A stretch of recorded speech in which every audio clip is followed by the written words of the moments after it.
Hi friends, ഇന്ന് ഞാൻ വന്നിട്ടുള്ളത് ഇപ്പോൾ നല്ല മഴക്കാലമാണ്. അപ്പോൾ മഴക്കാലത്ത് നമ്മൾ ചെടികൾ എങ്ങനെ സംരക്ഷിക്കണം, ഒന്ന് രണ്ട് പേർ എന്നോട് കമൻറ്റിലൂടെ ചോദിച്ചിരുന്നു മഴക്കാലത്ത് എങ്ങനെ ചെടികൾ സംരക്ഷിക്കണം എന്നതിനെ പറ്റിയൊരു വീഡിയോ ഇടാം. നിങ്ങൾക്ക് വീഡിയോ ഇഷ്ടപ്പെടുകയാണെങ്കിൽ സബ്സ്ക്രൈബ് ചെയ്യുക. സബ്സ്ക്രൈബ് ചെയ്യുമ്പോൾ അടുത്തുള്ള ബെൽ ബട്ടൺ കൂടി ഒന്ന് എനേബിൾ ചെയ്ത് വയ്ക്കുക. അപ്പോൾ നമുക്ക് നോക്കാം മഴക്കാലത്ത് വരുന്ന സാധാരണ രോഗങ്ങൾ എന്തൊക്കെയാണ്, അത് എന്തൊക്കെയാണ് പ്രതിവിധി എന്ന് നമുക്ക് നോക്കാം. നമ്മുടെ റോസിനൊക്കെയാണ് ഈ മഴക്കാലത്ത് കൂടുതൽ രോഗങ്ങളുണ്ടാകുന്നത്. ഫംഗസ് രോഗങ്ങളായ ബ്ലാക്ക് സ്പോട്ട്, ഡൈബാക്ക്, അങ്ങനെയുള്ള പിന്നെ വേര് ചീയൽ, ഇങ്ങനെയുള്ള രോഗങ്ങളൊക്കെ റോസിന് കാണാറുണ്ട് മഴക്കാലത്ത്. അത് സാധാരണയായി അധികവും കാണുന്നത് ചട്ടിയിൽ വെള്ളം കെട്ടി നിൽക്കുന്നത് കൊണ്ടും പിന്നെ ഈ മഴക്കാലത്താണ് കൂടുതൽ ഫംഗസ് രോഗങ്ങൾ ചെടിയെ ബാധിക്കുക. ഈ റോസിനെ സംബന്ധിച്ചിടത്തോളം പ്രത്യേകിച്ച് ഇംഗ്ലീഷ് റോസുകൾക്കെല്ലാം പെട്ടെന്ന് അസുഖം വരും. അപ്പോൾ അത് നമ്മൾ ചട്ടി എപ്പോഴും ഡ്രൈ ആയിരിക്കാൻ ശ്രദ്ധിക്കുക. ഒരുപാട് വെള്ളം വീഴുന്ന ഭാഗത്തു നിന്നാണെങ്കിൽ വെള്ളം വീഴാത്തിടത്തേക്ക് മാറ്റി വയ്ക്കുക. പിന്നെ അതുപോലെ ചട്ടിയുടെ അടിയിലുള്ള ഡ്രെയിനേജ് ഹോള് വേരുകളൊക്കെ വന്ന് മൂടിയിട്ടുണ്ടാവും, അത് നമ്മളറിയില്ല. അപ്പോൾ അതൊക്കെ ഒന്ന് എടുത്ത് ചട്ടി പൊക്കി നോക്കിയിട്ട് അടിയിൽ വേരുകൾ വന്ന് ഡ്രെയിനേജ് ഹോൾ അടഞ്ഞിട്ടുണ്ടോ എന്ന് നോക്കുക. അടഞ്ഞിട്ടുണ്ടെങ്കിൽ കമ്പിയോ ബലമുള്ള കമ്പോ എന്തെങ്കിലും എടുത്ത് അത് ഹോള് ശരിക്കും ആ വേരുകളൊക്കെ മുറിച്ച് കളയേണ്ടതും ഹോള് ശരിക്കും ഡ്രെയിനേജ് ഹോള് വൃത്തിയാക്കിയിട്ട് വെള്ളം ചോർന്നു പോകുന്ന രീതിയിലാക്കി വയ്ക്കുകയും വേണം. അതുപോലെ തന്നെ മറ്റൊരു അസുഖമാണ് ബ്ലാക്ക് സ്പോട്ട്. അതായത് ഇലകൾ മഞ്ഞ നിറമാവുകയും അതിൻ്റെ ഇടയ്ക്കിടയ്ക്ക് കറുത്ത കുത്തുകൾ ഉണ്ടാവുകയും കുറച്ച് കഴിഞ്ഞാൽ ഇല കൊഴിഞ്ഞു പോവുകയും ചെയ്യും. അങ്ങനെ ഇലകളൊക്കെ കൊഴിഞ്ഞു പോയിട്ട് ചെടി ഒരു വളർച്ചയില്ലാത്ത രീതിയിൽ നിൽക്കും.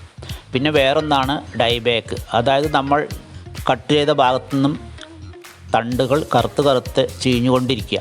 ഇങ്ങനെയുള്ള രോഗങ്ങളൊക്കെ മഴക്കാലത്തുണ്ടാകുന്നത് കൂടുതലും ഫംഗസ് കൊണ്ടാണ്. അതൊരു ഫംഗസ് രോഗമാണ്. പോരാത്തത് ചെടിയുടെ ചട്ടിയുടെ കടയ്ക്കൽ വെള്ളം കെട്ടി നിൽക്കുന്നത് കൊണ്ട് ഈ വേര് ചീയലും ഉണ്ടാകും.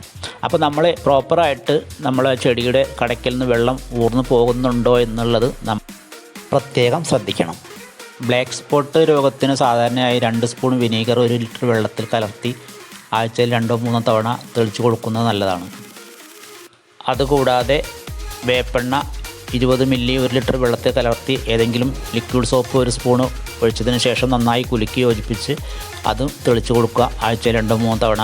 അല്ലെങ്കിൽ പിന്നെ വേപ്പിൻ പിണ്ണാക്കോ അല്ലെങ്കിൽ ഏതെങ്കിലും ഫംഗിസൈഡ്, സാഫ് പോലുള്ള ഫംഗിസൈഡ് കടയ്ക്കൽ മണ്ണിളക്കി കൊടുത്തതിന് ശേഷം ചുറ്റുപോകം വിതറി കൊടുക്കുന്നത് നല്ലതാണ്. പിന്നെ നമ്മൾ മഴക്കാലത്ത് ശ്രദ്ധിക്കേണ്ടത് ചെടിയുടെ കടയ്ക്കലുള്ള മണ്ണ് ഒരു കമ്പെടുത്ത് നന്നായി കുത്തി ഇളക്കി നീർവാർച്ചയുള്ളതാക്കി കൊടുക്കണം. പിന്നെ മഴവെള്ളം കൊണ്ട് നമുക്ക് ഒരുപാട് ഗുണങ്ങളുണ്ട്. മഴവെള്ളം ചെടിയിലെ കടയ്ക്കൽ വീഴുകയാണെങ്കിൽ, ചെടികളുടെയും കടയ്ക്കലും ഇലകളിലൊക്കെ വീഴുകയാണെങ്കിൽ വളരെ നല്ലതാണ്.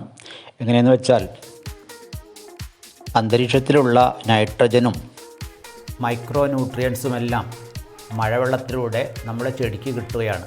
അങ്ങനെ ചെടിയുടെ കടയ്ക്കലും ഇലയിലും എല്ലാം ഈ വെള്ളം വീഴുമ്പോൾ നമുക്ക് ചെടിയുടെ വളർച്ച പെട്ടെന്നുണ്ടാകും. അതുകൊണ്ടാണ് ചെടിയുടെ വളർച്ചയ്ക്ക് നൈട്രജൻ ഒരുപാട് അത്യാവശ്യമാണെന്ന് നിങ്ങൾക്കറിയാമല്ലോ. പിന്നെ റോസൊക്കെ മഴയത്താണ് ഇരിക്കുന്നതെങ്കിൽ അതൊക്കെ ഒന്ന് എടുത്ത് മഴ കൊള്ളാത്ത ഭാഗത്തേക്ക് മാറ്റി വയ്ക്കുകയാണ് നല്ലത്. തുടർച്ചയായി വെള്ളം ഇങ്ങനെ മഴ പെയ്തുകൊണ്ടിരിക്കുന്ന സമയത്ത് റോസിന് നല്ലതല്ല. എത്ര സൂക്ഷിച്ചാലും അത് ഫംഗസ് രോഗം വരാൻ സാധ്യതയുണ്ട്. അതുകൊണ്ട് റോസ് മഴ കൊള്ളാത്തടത്തേക്ക് വയ്ക്കുകയാണ് നല്ലത്. വെയിൽ ഉണ്ടാകുന്ന സമയത്ത് 1-2 മണിക്കൂർ പുറത്തെടുത്ത് വെച്ച് വീണ്ടും തിരിച്ച് അതുപോലെ മഴ കൊള്ളാത്ത ഭാഗത്തേക്ക് മാറ്റി വയ്ക്കുകയാണെങ്കിൽ നന്നായിരിക്കും. പിന്നെ നമ്മൾ ഇൻഡോറിൽ വെച്ചിട്ടുള്ള ചെടികളൊക്കെ ഒന്ന് മഴ പെയ്യുമ്പോൾ ഒന്ന് 1/2 മണിക്കൂറോ 1 മണിക്കൂറോ ഒന്ന് പുറത്തെടുത്ത് വെച്ച് മഴ കൊള്ളിക്കുന്നത് നല്ലതാണ്. അത് അതുവരെ വളർച്ചയ്ക്ക് വളരെ നല്ലതാണ്. മണി പ്ലാന്റ് മുതലായ ചെടികൾ മഴയത്ത് വയ്ക്കുന്നതുകൊണ്ട് കുഴപ്പമൊന്നുമില്ല, ഒരു കേട് സംഭവിക്കില്ല. പിന്നെ മഴയത്ത് വെക്കാൻ പറ്റാത്ത ചില ചെടികളുണ്ട്. അഡീനിയം, യൂഫോർബിയ മില്ലി, അങ്ങനെയുള്ള തണ്ടുകൾ പെട്ടെന്ന് ചീഞ്ഞു പോകുന്ന തരം ചെടികൾ നിങ്ങൾക്കറിയാമല്ലോ. അത് മഴക്കാലത്ത് പുറത്ത് വയ്ക്കാതിരിക്കുകയാണ് നല്ലത്. എൻ്റെ യൂഫോർബിയ ചെടികളിൽ ഒന്നിൻ്റെ അവസ്ഥ ഞാൻ നിങ്ങൾക്ക് കാണിച്ചു തരാം. ഇതാണ്. ചട്ടിയിൽ വെള്ളം കെട്ടി നിൽക്കുന്നത് അറിഞ്ഞില്ല. അത് കാരണം ആദ്യം ഇലകൾ മഞ്ഞ നിറമാവുകയും പിന്നെ കൊഴിഞ്ഞു പോവുകയും അത് കഴിഞ്ഞ് കുറച്ച് കഴിഞ്ഞ് നോക്കുമ്പോൾ തണ്ടുകൾ മുറിഞ്ഞ് താഴെ വീഴുകയും ചെയ്യും. ഇപ്പോൾ നമ്മൾ പരിശോധിച്ചാൽ അറിയാം അത് ഉള്ളു ചീഞ്ഞിട്ടുണ്ടാവും. ഉള്ളു കാലിയായിട്ടുള്ള ചെടിയായതുകൊണ്ട് പെട്ടെന്ന് ചെയ്യാൻ സാധ്യതയുണ്ട്. അപ്പോൾ ഇങ്ങനെയുള്ള ചെടികൾ മഴക്കാലമാകുമ്പോൾ നമ്മൾ മഴ കൊള്ളാത്ത ഭാഗത്തേക്ക് മാറ്റി വയ്ക്കുന്നതാണ് കൂടുതൽ നല്ലത്. പിന്നെ മറ്റൊരു കാര്യം പറയാനുള്ളത്, നമ്മൾ സാധാരണ ചെടിച്ചട്ടിയിൽ മണ്ണ് നിറയ്ക്കുമ്പോൾ 3/4 ഭാഗമാണ് നിറയ്ക്കാറ്. 2-3 ഇഞ്ച് കാലിയായിട്ട് ഇടാറുണ്ട്. നമുക്ക് വളം ചെയ്യാനുള്ള സൗകര്യത്തിന് വേണ്ടി നമ്മൾ അങ്ങനെ ചെയ്യാറുണ്ട്. പക്ഷേ മഴക്കാലമാകുമ്പോൾ നമ്മൾ ചെയ്യേണ്ടത് ആ സ്ഥലം ഫുള്ളായിട്ട് മണ്ണിട്ട് നിറയ്ക്കുക. ഫില്ല് ചെയ്യുക, ഫുള്ളായിട്ട് ചട്ടിയുടെ ഒപ്പം ഫില്ല് ചെയ്ത് വെക്കുക. അങ്ങനെ ചെയ്യുന്നത് എന്താണെന്ന് വെച്ചാൽ ഡ്രെയിനേജ് ഹോള് അല്പം അടഞ്ഞു പോയിട്ടുണ്ടെങ്കിൽ തന്നെ ചെടിയുടെ കടയ്ക്ക് വെള്ളം കെട്ടി നിൽക്കില്ല. കൂടുതലുള്ള വെള്ളം ചട്ടിയുടെ പുറത്തുകൂടെ ഒഴുകി പുറത്തു പോയിക്കോളും. തുടർച്ചയായി വെയിലുണ്ടാവുകയാണ്, മഴ പെയ്യുന്നില്ല എങ്കിൽ മാത്രം അല്പം വെള്ളം ഒഴിച്ച് കൊടുത്താൽ മാത്രം മതി. പിന്നെ മഴക്കാലത്ത് നമ്മൾ ചെയ്യേണ്ടത്, നമ്മൾ ഇൻഡോർ വളർത്തുന്ന ചട്ടിയുടെ അടിയിലൊക്കെ വെള്ളം തറയിൽ പോവാതിരിക്കാൻ വേണ്ടി ഒരു പ്ലാസ്റ്റിക്കിൻ്റെ പാത്രം വെക്കാറുണ്ടല്ലോ വെള്ളം നിൽക്കാൻ വേണ്ടി. അത് നമ്മൾ ഇടയ്ക്ക് പരിശോധിക്കണം. ചിലപ്പോൾ അതിൽ വെള്ളം കെട്ടി നിന്ന് കൊതുകുകളൊക്കെ ഉണ്ടാവാതിരിക്കുന്ന ഇടയ്ക്കൊന്ന് ശ്രദ്ധിക്കണം. അതൊക്കെയാണ് മഴക്കാലത്ത് ചെയ്യേണ്ടത്. പിന്നെ മഴക്കാലത്ത് മഴ പെയ്തു തുടങ്ങിയതിന് ശേഷം പ്രൂണിങ് നടത്താതിരിക്കുകയാണ് നല്ലത്. കാരണം പെട്ടെന്ന് ഒരുപാട് ദിവസം മഴ തുടർച്ചയായി നിൽക്കുമ്പോൾ പെട്ടെന്ന് ചെടികൾ ചീഞ്ഞു പോകാനും ആ പ്രൂണിങ് നടത്തിയ ഭാഗം ചീഞ്ഞു കൊണ്ടിരിക്കാനും സാധ്യതയുണ്ട്.